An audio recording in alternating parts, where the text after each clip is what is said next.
So let's understand कि ये format कैसे होना चाहिए, मतलब format of cash flow statement की बात कर रहे हैं हम, जिसमें ये फॉर्मेट रन करेगा और पेज 3 होगा, जो पेज 3 होगा आपका वो होगा वर्किंग्स का, राइट। आज फिलहाल ये समझ लो तुम्हारा पेज 1 और 2 एक साथ रन कर रहा है और ये तुम्हारा पेज 3 चल रहा है। इनडायरेक्ट मेथड का मतलब है कि हम उल्टा भागेंगे, मतलब नेट प्रॉफिट से जो चीजें कैश को इंपैक्ट नहीं करती है उनको वापस एड बैक करेंगे। जैसे हमने एग्जांपल लिया था depreciation, backward from the net profit we want to reach what, we want to reach the cash, ठीक है। एंड ये स्टार्ट करोगे आप वर्किंग नोट 1 से, ठीक है। अब एक काम करो, जरा क्वेश्चन सेक्शन पे चले जाओ और उधर 46 47 नंबर क्वेश्चन जो एंड की तरफ के क्वेश्चन है, या 50th नंबर क्वेश्चन एक्चुअली, उस तरफ चले जाओ और उसे सामने रखो। तो जो 50th नंबर क्वेश्चन होंगे वहां पे दिया होगा एक बैलेंस शीट और नोट्स टू अकाउंट आपको, ठीक है। तो वो जो बैलेंस शीट और नोट्स टू अकाउंट है उससे आपको सबसे पहला आइटम मिलेगा, that is closing balance of statement of PNL. Ayaan तुझे दिख रहा है ये closing balance of statement of PNL कहां से निकालोगे? दिख रहा है कहीं? नहीं। रिजर्व्स एंड सरप्लस हेड के अंदर आता है। तो क्लासिफिकेशन को समझो कि जो रिजर्व्स एंड सरप्लस हेड है उस हेड के नीचे आपको डालना है। जाओगे तो उसके नोट्स टू अकाउंट में आपको मिलेगा ये नॉर्मली, और अगर नहीं है तो सीधा रिजर्व्स एंड सरप्लस का जो ओपनिंग और क्लोजिंग गिवन होगा वो कंसिडर करेंगे इधर, ठीक है। तो इधर रिजर्व्स एंड सरप्लस के आगे नोट नंबर लिखा होगा, नोट नंबर से नीचे जाओ, वहां से लो ये क्लोजिंग फिगर, क्योंकि आपको दोनों फिगर गिवन होंगे वहां। सो closing balance of statement of PNL minus opening balance of statement of PNL, इससे आपको माइनस करके मिलेगा इधर प्रॉफिट और लॉस, यानी कि जो नेट प्रॉफिट और लॉस जो भी कहना चाहो, डिपेंड ऑन आपको जो ये बैलेंसेस दिए हैं ये पॉजिटिव दिए हैं कि नेगेटिव दिए हैं। ये जो बैलेंसेस होंगे ये हो सकता है पॉजिटिव या नेगेटिव दोनों, ठीक है। So basically closing balance of statement of PNL minus opening balance of statement of PNL, इससे आपको मिल रहा है नेट प्रॉफिट। ये आपने बैलेंस शीट से देखा। Then you add some items which are basically called appropriation of profits. क्या है इसके बाद? Appropriation of profits. ये वर्डिंग्स मैं बता रहा हूं, वहां नहीं लिखने की जरूरत आपको। ये एक ग्रुप ऑफ आइटम्स है जिसको मैं डिफाइन कर रहा हूं by the name appropriation of profits. So appropriation of profits का मतलब क्या होता है? Those items which are subject to profit, यानी कि जो प्रॉफिट पे डिपेंडेंट होते हैं, ऐसे आइटम को हम एप्रोप्रिएशन ऑफ प्रॉफिट्स कहते हैं, राइट। तो इसके अंदर कौन से आइटम आते हैं? यानी कि they item which are not part of generation of cash, rather distribution of cash. हम उन आइटम्स को यहां से हटा रहे हैं जो हमने प्रॉफिट से माइनस किए होंगे, बिकॉज हमें वो देने होते हैं after generating profit, like what, like dividend, taxation, ये हम देते हैं आउट ऑफ द प्रॉफिट। अगर प्रॉफिट नहीं होगी तो ना डिविडेंड होगा ना टैक्स होगा। तो ऐसे आइटम हम ऐड बैक करते हैं जो कि कैश को इंपैक्ट नहीं करे हों। तो उसमें सबसे पहला क्या आ गया? सबसे पहला आया तुम्हारा ट्रांसफर टू, इसका क्या मतलब है? फिर बैलेंस शीट में जाओगे अगर, तो बैलेंस शीट में अगर रिजर्व्स एंड सरप्लस के नीचे स्टेटमेंट को एंड पीएनएल को छोड़ के कोई और आइटम अगर दिख रहा है किसी भी क्वेश्चन में, मे बी 50, 51, 52, तीनों का रिजर्व्स एंड सरप्लस का नोट्स टू अकाउंट जाके नीचे देखो तो कहीं ना कहीं आपको जनरल रिजर्व दिख रहा होगा, आगे पीछे देख लो, राइट। तो वो जो जनरल रिजर्व पिछले साल था और करंट ईयर इंक्रीज हो गया अगर बाय चांस, तो वो कैसे होगा? जब तक प्रॉफिट से मैं ट्रांसफर नहीं करूंगा उन रिजर्व्स में, तो वो रिजर्व बढ़ नहीं सकते. So if there is any increase in reserve, that would mean that there is transfer to any reserve of fund. हमने रिजर्व या फंड में पैसे ट्रांसफर किए प्रॉफिट से, but that is not part of generation of cash, that's part of distribution of cash. Profit नहीं होगी तो reserve या फंड थोड़ी क्रिएट हो सकते हैं. कंपल्सरी थोड़ी है रिजर्व या फंड क्रिएट करना हमारे, राइट? नेक्स्ट इज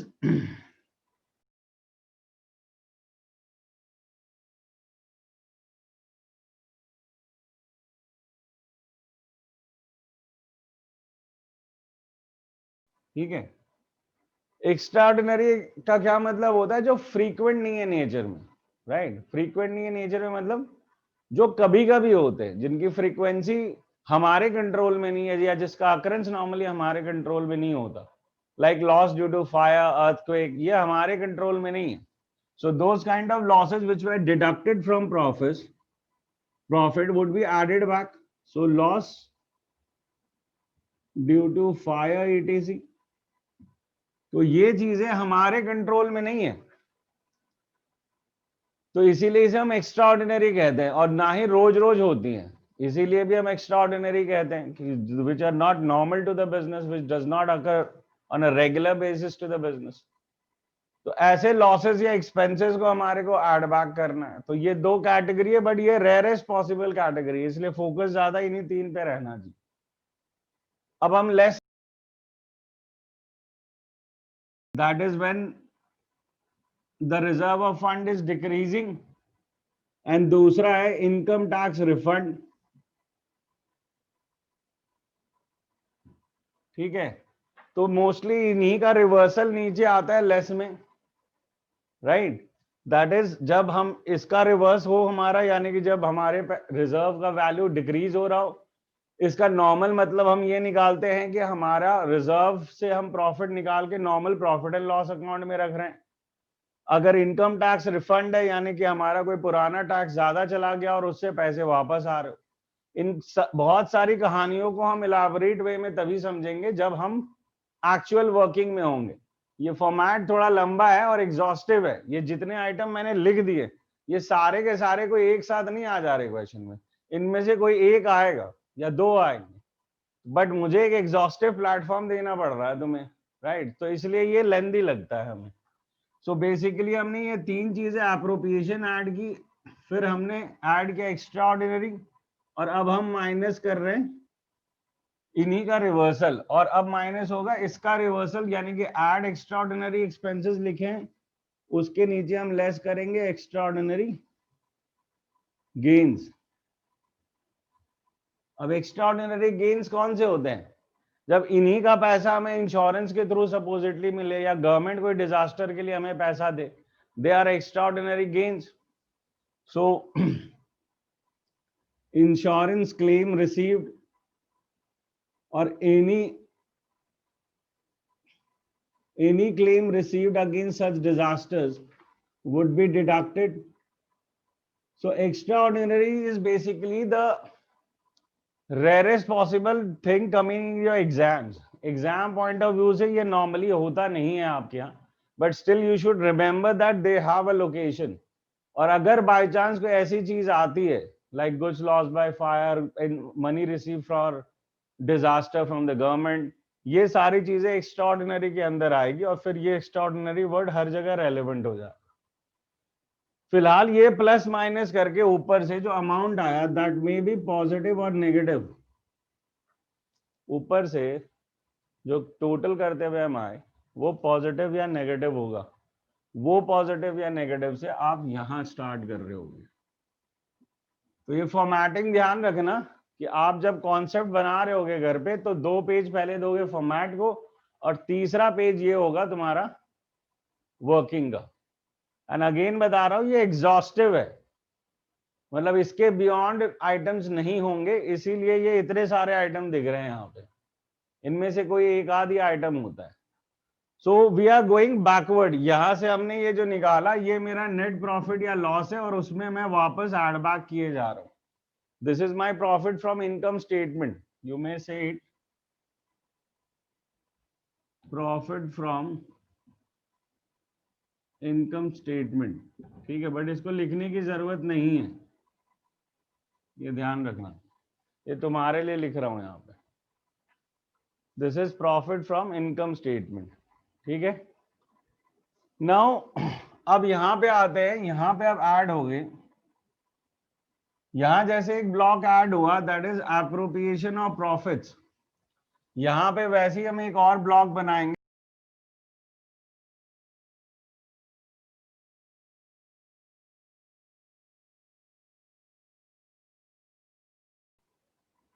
तो उधर ही क्वेश्चन नंबर 50, 53 या 54 में जाके देखो, कहीं नॉन करंट एसेट में आपको इनटैंजिबल एसेट्स दिख रहे हैं क्या? और इनटैंजिबल एसेट्स अगर दिख रहे हैं तो वहां जहां गुडविल मिलेगी तो वो देखो कि इंक्रीज हुआ है कि डिक्रीज. तो अगर तुम्हारा वहां डिक्रीज हो रहा है, so that is basically writing of intangible assets, right? तो in case of writing off of intangible assets, for example goodwill हो, patent हो, copyrights हो, कुछ भी हो, that would also be added back because writing off से कोई real cash तो नहीं जा रहा ना तुम्हारा, because that is another word for depreciation itself, or you may use the word amortization here, right? यहाँ पे word amortization use कर सकते हैं. Next is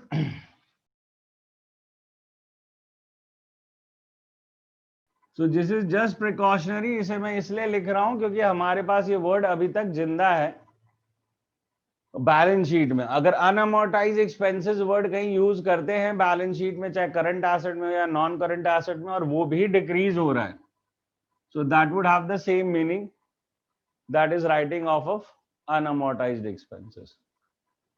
ये हो गए जो मैंने ये डॉट्स लगाए हैं तुम्हारे, ये डॉट्स लगाए नॉन कैश के लिए. अब मैं लिख रहा हूं नॉन ऑपरेटिंग एक्सपेंसेस, मतलब जो ऑपरेटिंग एक्टिविटी को बिलोंग नहीं करते हैं उसको कहोगे ना नॉन ऑपरेटिंग एक्सपेंसेस. आप यहाँ निकालने क्या बैठे हो? आप नेट प्रॉफिट से उल्टा चल के क्या निकालना चाहते हो?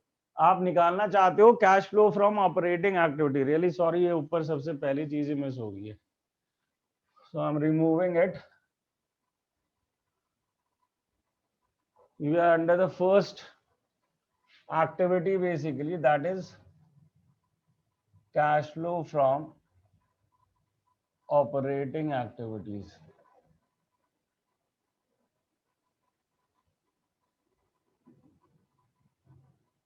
ठीक है. So under cash flow from operating activities हम निकालना चाहते हैं, उसके लिए हम बैकवर्ड कैलकुलेशन कर रहे थे. तो बैकवर्ड कैलकुलेशन करने के लिए हम नेट प्रॉफिट से स्टार्ट हुए. नेट प्रॉफिट से स्टार्ट होके हमने उन आइटम्स को ऐड किया जो कि जनरेशन का पार्ट नहीं है, डिस्ट्रीब्यूशन का पार्ट थे. हम पहुंचे net profit before taxation and extra ordinary पे. उसमें हम फिर ऐड बैक कर रहे हैं नॉन कैश आइटम, क्योंकि ये भी मेरा कैश इंपैक्ट नहीं कर रहा था, और माइनस कर रहा हूं नॉन ऑपरेटिंग, ऐड बैक कर रहा हूं नॉन ऑपरेटिंग एक्सपेंसेस, क्योंकि non operating expenses is not part of the operating activities, वो इन्वेस्टिंग और फाइनेंसिंग का पार्ट है. तो वो नॉन ऑपरेटिंग एक्टिविटीज भी ऐड बैक करूंगा. तो नॉन ऑपरेटिंग एक्टिविटीज में क्या आता है? Like profit on sale of fixed assets और इन्वेस्टमेंट्स. फिक्स्ड एसेट्स या इन्वेस्टमेंट पे जो प्रॉफिट क्रिएट होता है, that profit is normally added to the profit and loss income statement. Income statement में इस प्रॉफिट को इंक्लूड करोगे ना. अब हमें उल्टा जाना है, और सॉरी क्या यार आज, sorry loss, sorry basically loss on sale of fixed assets and investment. जो लॉस होता है वो हमने इनकम स्टेटमेंट में डिडक्ट किया होता है, राइट? तो जो माइनस करता हूं तो उसके लिए कोई रियल कैश तो गया नहीं, और more over it's not a non operating item, it's a non operating item. तो इसे हम वापस ऐड बैक करेंगे क्योंकि हमें ऑपरेटिंग कैश पे पहुंचना है, राइट?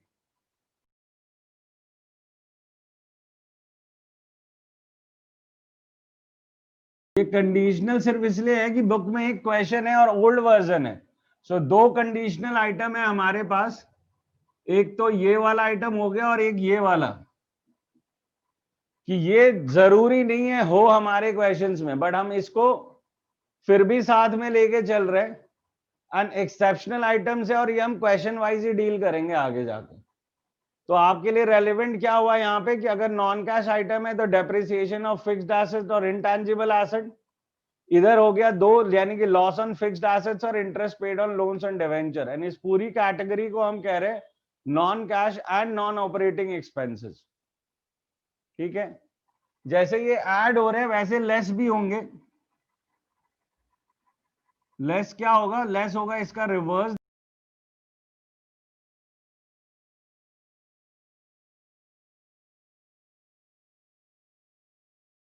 राइट। फिर इसका रिवर्सल दैट इज इंटरेस्ट।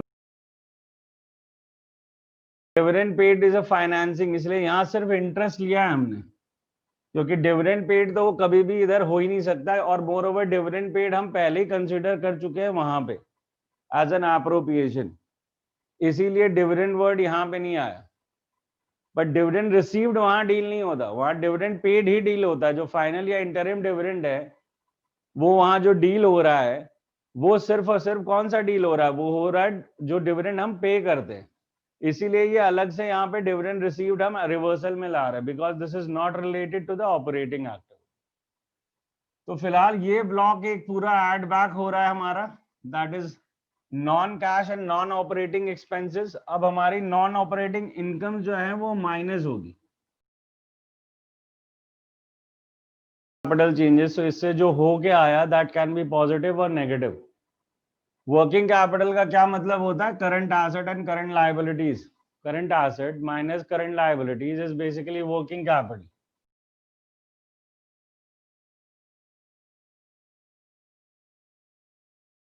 फिर जो भी अमाउंट आया, तो ये हम ऐड क्यों कर रहे हैं? We are adding it because जो करंट एसेट और लायबिलिटी का चेंज है वो शॉर्ट टर्म चेंज है, और उससे हमारा कैश इंपैक्ट होता है। Decrease in current liability is what? जब हम उसे पे कर रहे हैं। Increase in current asset is what? When we are buying more current assets और we are investing more in current asset, तो उसमें पैसा हमारा जो जा रहा है उसे हम एड बैक कर रहे हैं, सॉरी आ रहा है वो एड बैक कर रहे हैं। इंक्रीज इन करंट लायबिलिटी का मतलब हुआ कि हमने उधार लिया है, sorry that was the reverse one, that is हमने उधार लिया है तो पैसा आया है, और यहाँ पे हमारा एसेट, करंट एसेट जब भी डिक्रीज होगा तो वो कन्वर्ट होके कैश के फॉर्म में आता है। तो करंट एसेट जब डिक्रीज होता है तो that has converted itself and again came to the cash form. तो इसीलिए इनको हम एड बैक कर रहे हैं। इनको पहले अंदर ही सेटल कर सकते हैं वैसे, जो अगला आइटम है उसके साथ, राइट। ये हम यहाँ पे ऐड करते, लेस इनका रिवर्स हो जाएगा, दैट इज दो चीजें जो है ये ऐड हो रही हैं और ये दो चीजें माइनस हो रही है, और जो नेट रिजल्ट आया पॉजिटिव या नेगेटिव वो ऊपर से माइनस करोगे, then you may get a positive or negative figure, and that is basically called cash flow from operation। तो यहां से करने के बाद, ठीक है, वर्किंग कैपिटल का मतलब करंट एसेट करंट लायबिलिटी से डील करोगे, जिसमें पहली चीज है इंक्रीज इन करंट लायबिलिटी, इसके बाद सब कुछ रिवर्स हो रहा है। एड में आया इंक्रीज इन करंट लायबिलिटी, फिर decrease in current asset, and उन दोनों का रिवर्सल आया आपके लेस पे। ये अब हम आए कैश फ्लो फ्रॉम ऑपरेशन, इसको एडजस्ट करेंगे for the final thing that is less, और आपको साथ में रिफंड भी मिला हुआ है। सपोज 10,000 का इनकम टैक्स पे किया और 2,000 का रिफंड मिल रहा है, तो हम नेट अमाउंट कितना माइनस करेंगे? हम माइनस करेंगे 8,000 रुपए। ठीक है, तो that is income tax paid net of refund. अब वो जो एक्स्ट्रा ऑर्डिनरी आइटम आपने वहां स्टार्टिंग में कंसिडर करे थे उसको अब नॉर्मल करना है।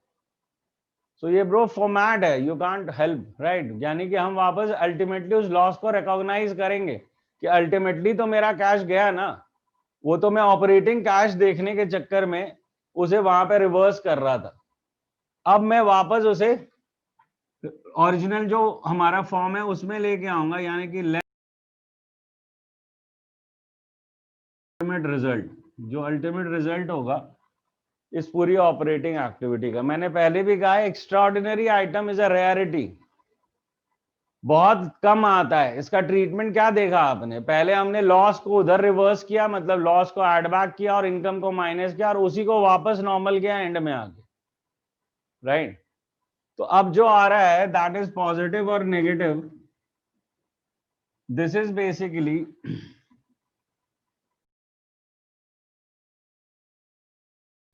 ऑपरेटिंग एक्टिविटी का ही यहां मेन काम है, बाकी एक्टिविटीज इजी है। बेसिकली ऑपरेटिंग एक्टिविटी का जो ये प्रोसेस है यही कम्बरसम है और ये एग्जॉस्टिव लिस्ट है, इसमें सारे आइटम हम लेके नहीं आ गए। और जो AS3 इनडायरेक्ट मेथड की बात करते हैं हम, this is what AS3 indirect method की हम बात करते हैं, that is indirect for the purpose of operating activity only. हम ये AS3 इनडायरेक्ट मेथड यूज कर रहे हैं यहां पे। तो ये इनडायरेक्ट मेथड सिर्फ ऑपरेटिंग एक्टिविटी के लिए है। इनडायरेक्ट का मतलब क्या हुआ कि आप नेट प्रॉफिट से स्टार्ट करके पीछे की तरफ मूव कर रहे हो, that is basically indirect method, right. तो अभी ये हमने थोड़ा हाफ फॉर्मेट किया है, यानी कि ऑपरेटिंग एक्टिविटी तक काम कर लिया है। एक आध क्वेश्चन इस पे करेंगे, फिर हम जाएंगे बाकी एक्टिविटीज को भी इसमें इंक्लूड करेंगे। इसलिए कहा कि 2 पेज रहने चाहिए आमने सामने आपके स्टार्टिंग में, और जो वर्किंग इससे पहले लिखाई थी वो तीसरे पेज पे।